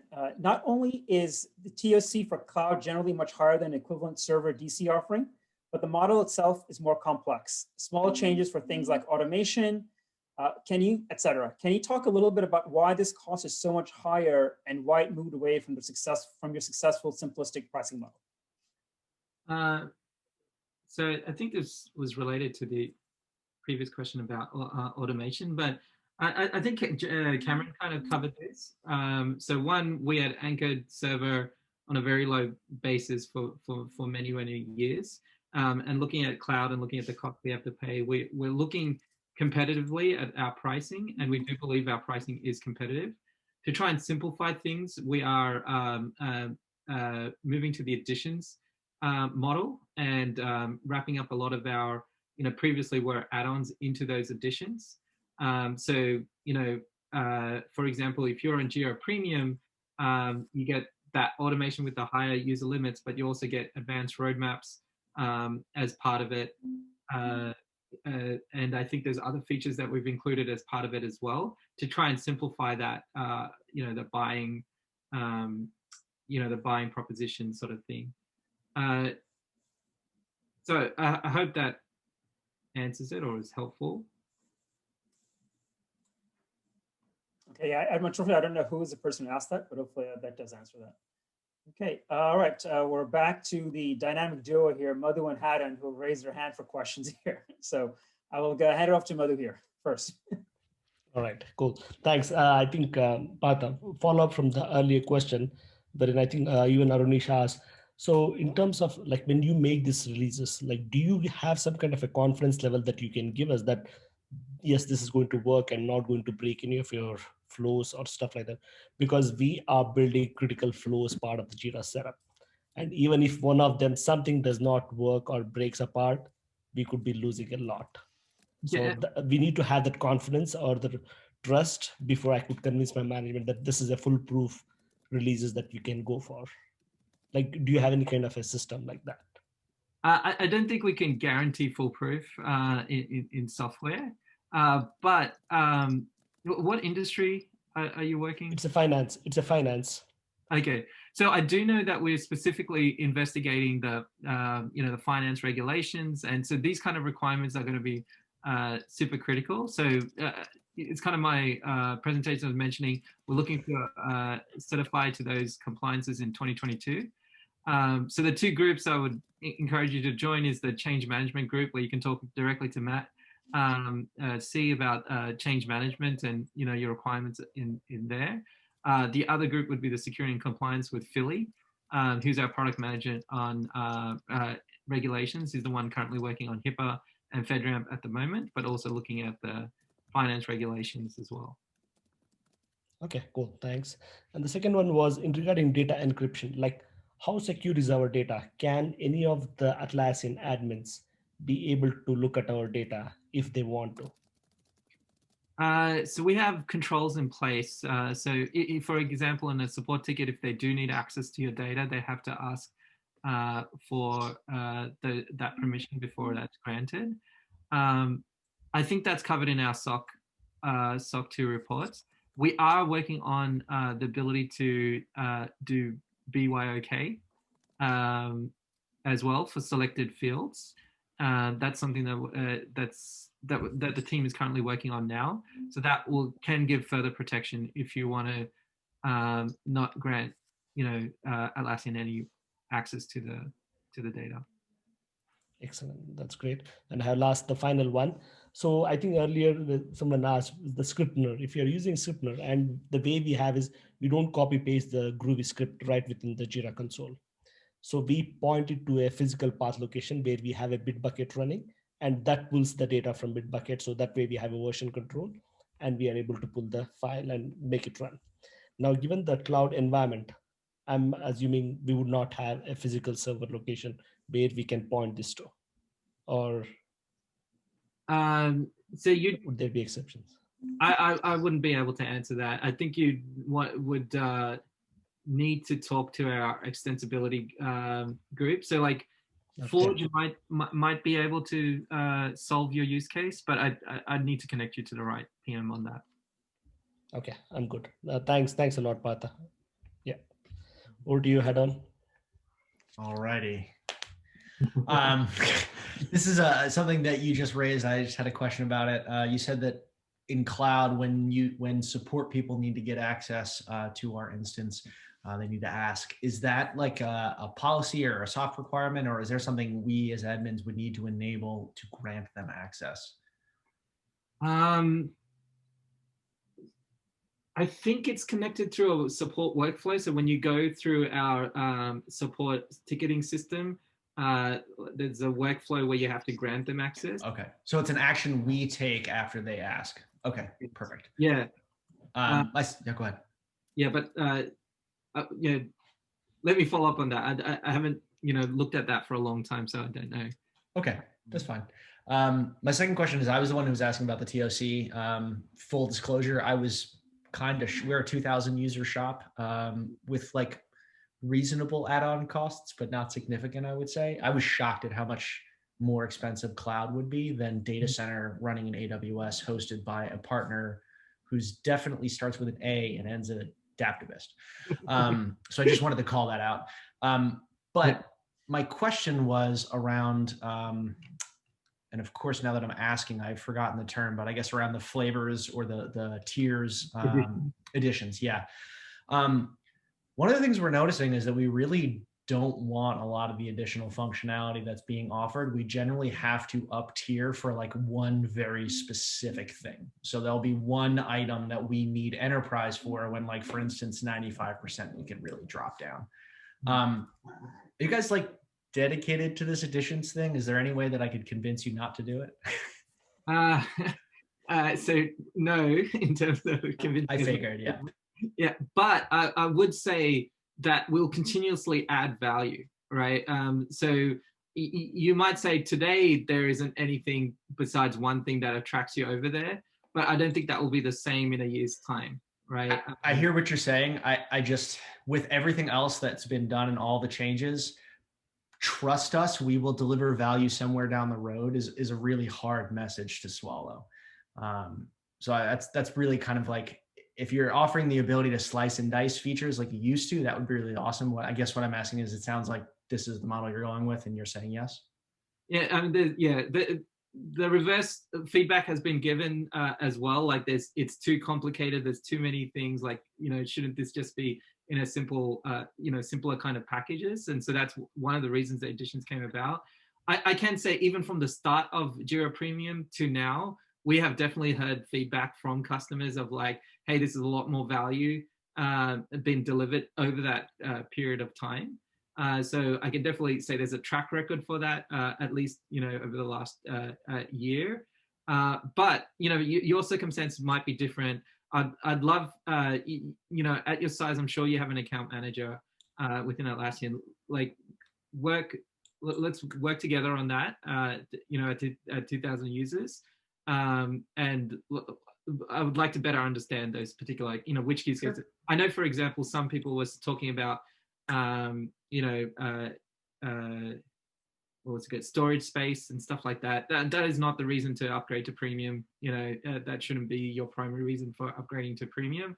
It is one of the things in there, but we don't even enforce those limits for storage, right? So I'm like, tell customers that shouldn't be your reason to upgrade. But yeah, it'll depend on your circumstances and what you find. To give you a quick sense, looking at the breakdown, it was multi-project automation was, I think, the only thing. We do have, probably will need to go to enterprise, at least in some level, because we have SSO integration with Okta that we'd have to figure out. But I know the conversation was purely around multi-project automation that would only run in premium. Okay. Okay, great. I think we have time for one more here. So before I switch over to the list here, anyone wants to raise their hands? Any questions? Okay. All right. So one of the, let me see, let me just go here. I'm not sure, Ward, I believe he was on here. The question was, so behaviors is coming to cloud. Does this mean it will work on the mobile app? I'm not too familiar with that. I'm not sure if I read that question correctly. Yeah, that's correct. That's a script runner one. Okay. Yeah. So that's a question. Yeah, I don't know. Sorry, I don't know the answer. I was wondering if one of the adaptivist team members knew.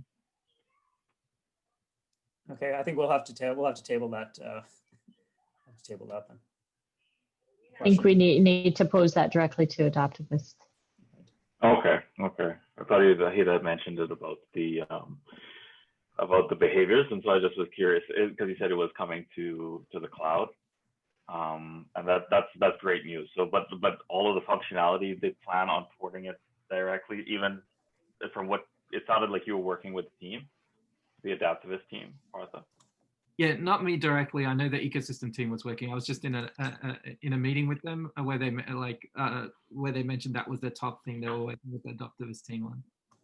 Okay, because I was just like, we use behaviors quite extensively through our instance, and so that's one of to hear that's coming is really, really good. Mm-hmm. Thank you very much. Okay, great. I think we're going to end here. It's coming on the hour here. Partha, any final words from you? No, I'll make sure with Susan, you know my email address. Like, I'm happy to take further questions from anybody.